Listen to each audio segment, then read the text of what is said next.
আসসালামু আলাইকুম বন্ধুরা, কেমন আছো সবাই? আমি তোমাদের বোন তানজিলা বরাবরের মতো আবারও হাজির হয়ে গিয়েছি তোমাদের মাঝে। তো বন্ধুরা, এই দেখো, এটাকে কি মাছ বলো তোমরা? এটাকে আমরা আমাদের ভাষায় জিয়াল মাছ বলি।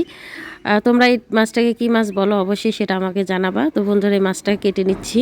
তো বন্ধুরা, আজকে এই জিয়াল মাছ দিয়ে শীতের সবজি সিম এবং আলু দিয়ে মজা করে রান্না করব।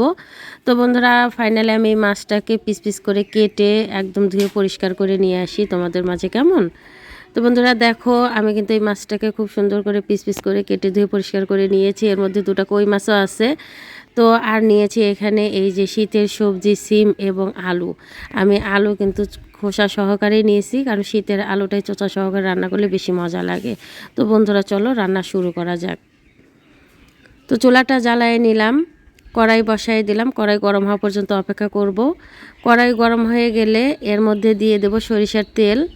সরিষার তেল গরম হয়ে গেলে বন্ধুরা, এর মধ্যে দিয়ে দেব আস্ত জিরা ফোড়ন। জিরা ফুটে উঠলে এর মধ্যে দিয়ে দেব কুচি করে রাখা পেঁয়াজ। এখন এই পেঁয়াজটাকে বাদামি হওয়া পর্যন্ত ভাজা নেব। পেঁয়াজ বাদামি হয়ে গেলে এর মধ্যে দিয়ে দেব 1 চামচ হলুদ গুঁড়া, দিয়ে দেব 1 চামচ আদা বাটা, দিয়ে দেব 1 চামচ রসুন বাটা। এখন এই মশলাটা খুব ভালোভাবে তেলের মধ্যে ভাজা নেব, এই বাটা মশলার পানি শুকানো পর্যন্ত।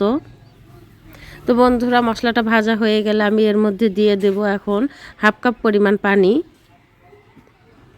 এখন এর মধ্যে দিয়ে দেব পরিমাণ মতো লবণ, দিয়ে দিলাম 1 চামচ জিরা গুঁড়া, দিয়ে দিলাম 1 চামচ ধনিয়া গুঁড়া, দিয়ে দিলাম মরিচের গুঁড়া 2 চামচ মতো। এখন এই সম্পূর্ণ মশলাটা আমি কষায় নেব 2 মিনিট পরিমাণ। তো এই মরিচের গুঁড়া নির্ভর করে যে যতটা ঝাল খায় তার উপর। তো বন্ধুরা, এই যে মশলা কষানো হয়ে গেলে আমি এর মধ্যে দিয়ে দেবো যে কাটা রাখা সিম এবং আলু। সিম এবং আলু দেওয়া হয়ে গেলে আমি এটা খুব ভালোভাবে এই মশলার সাথে নাড়াচাড়া মিশিয়ে দেবো। খুব ভালোভাবে এটা আমি খুব সুন্দর করে নাড়াচাড়া মিশিয়ে দিচ্ছি, যেন প্রত্যেকটা মশলা এই সবজির সাথে মিশা যায়। তো বন্ধুরা, এই সবজি মেশানো হয়ে গেলে আমি এর মধ্যে এখন দিয়ে দেবো কাটা ধুয়ে রাখা এই যে সেই জিয়াল মাছগুলি। তো আমি এখানে সম্পূর্ণ মাছগুলি দিয়ে দিলাম এবং মাছগুলো নাড়াচাড়া আমি মশলার সাথে মিশিয়ে দিচ্ছি। তো বন্ধুরা, আমি খুব ভালোভাবে এটা নাড়াচাড়া এই সবজি এবং মশলার সাথে মিশিয়ে দিচ্ছি। বন্ধুরা, এই মাছ এবং সবজি মশলার সাথে খুব ভালোভাবে নাড়াচাড়া মেশানো হয়ে গেলে এই পর্যায়ে আমি এই মাছটা কিছুক্ষণ কষায় নেব। তো নাড়াচাড়া মেশানো হয়ে গেলে আমি এই পর্যায়ে এই মাছটা ঢেকে 5 মিনিট মিডিয়াম আছে আমি একটু কষায় নেব। ফিরে আসছি 5 মিনিট পরে। তো বন্ধুরা, যে ফিরে আসলাম 5 মিনিট পরে, দেখো আমি মাছটা খুব ভালোভাবে নাড়াচাড়া দিচ্ছি। দেখো মশলার একদম পানি শুকিয়ে গেছে, উপরে তেল উঠে আসছে, কালারটা অনেক সুন্দর হয়ে গেছে, সবজিটাও অনেকটা নরম হয়ে গেছে। তখন এই পর্যায়ে আমি এর মধ্যে দিয়ে দেব পরিমাণ মতো ঝোল।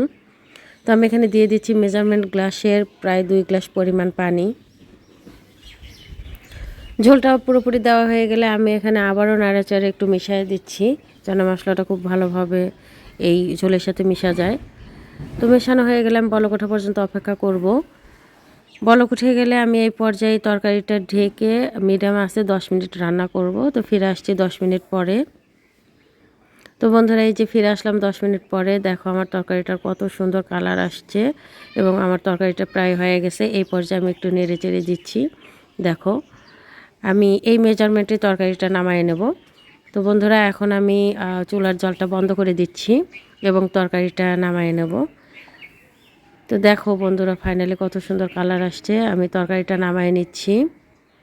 তো এই যে তৈরি হয়ে গেল আমার সিম আলু দিয়ে জিয়াল মাছের ঝোল।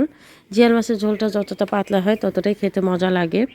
তো বন্ধুরা, আমি বরাবরই চেষ্টা করি তোমাদের মাঝে ঘরোয়া গ্রামের কিছু রান্নাগুলো খুব সাধারণভাবে উপস্থাপন করার জন্য। তো এরকম সহজ এবং সাধারণ রান্নাগুলো পেতে তোমরা অবশ্যই আমার পাশে থাকবে এবং আমার চ্যানেলটাকে লাইক কমেন্ট ও ফলো করবে। আর যারা ইউটিউব থেকে দেখবে তারা অবশ্যই বেশি বেশি করে সাবস্ক্রাইব করবে এবং পাশে থাকা বেল আইকনটি টিপে দিবে। আল্লাহ হাফেজ।